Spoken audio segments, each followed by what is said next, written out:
Everyone, it's Libby, and I'm going to be talking about changing methods of treatment for medicine in Britain in history. So, in the Renaissance, methods of treatment began to change. Doctors in the Renaissance period still didn't have much training. They still used old methods that people like Harvey thought were ineffective, but some began to use more modern techniques. The printing press and the works of Harvey, Pear, and Vesalius helped to spread new ideas. However, blood transfusions only offered a solution to treat patients using Harvey's theory of circulation in 1628. Europe in the Renaissance was still a very religious place. Doctors still believed that supernatural things caused illness. Pilgrimages and prayers were still prescribed to cure illnesses, and the people believed the royal touch could cure disease. People would flock to the king to be cured of scrofula. People still sought wise women and apothecaries to cure disease.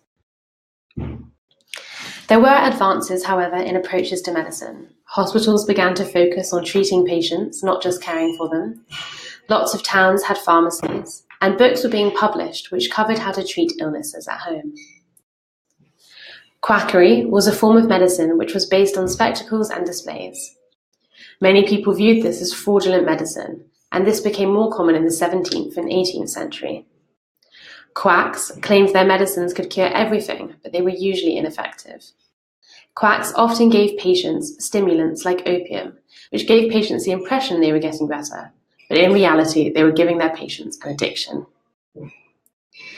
So as we just learned, in Renaissance Europe, the people believed that the royal touch could cure disease, and people would flock to the king to be cured of diseases like scrofula. So to look back at these advances, we know that there were lots of towns with pharmacies now.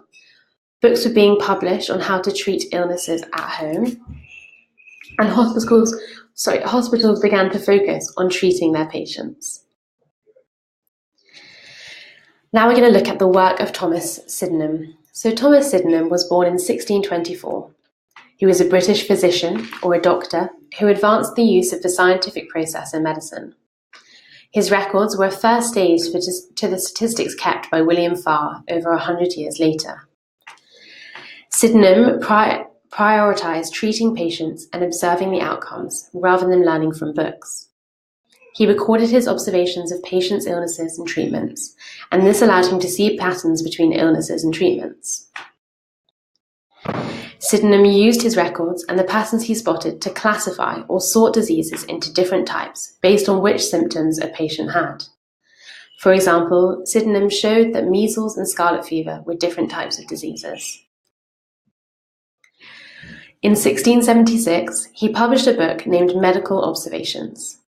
Medical Observations was used by doctors for 200 years. He described different illnesses and suggested ways to treat them, for example, for illnesses like gout. So we know that his Medical Observations was published in 1676, as we've just learnt.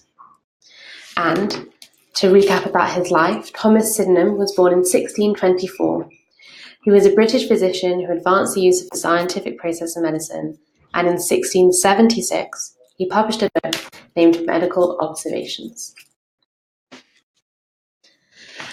To look back on the quacks that we learnt about before, we know that quackery was a form of medicine based on spectacles and displays.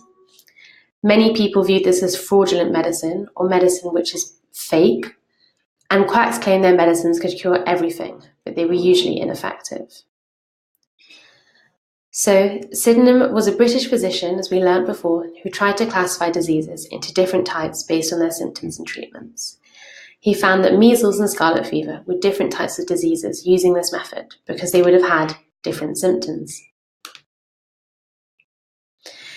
And just to look back again on his approach to medicine, we know that he kept records of the patients and their treatment, as opposed to just using books. He would spot patterns in the symptoms and diseases, and he would observe these symptoms in order to categorize them later. Okay, so that's everything I'm going to talk about now for the changing methods of treatment. Thank you very much for listening.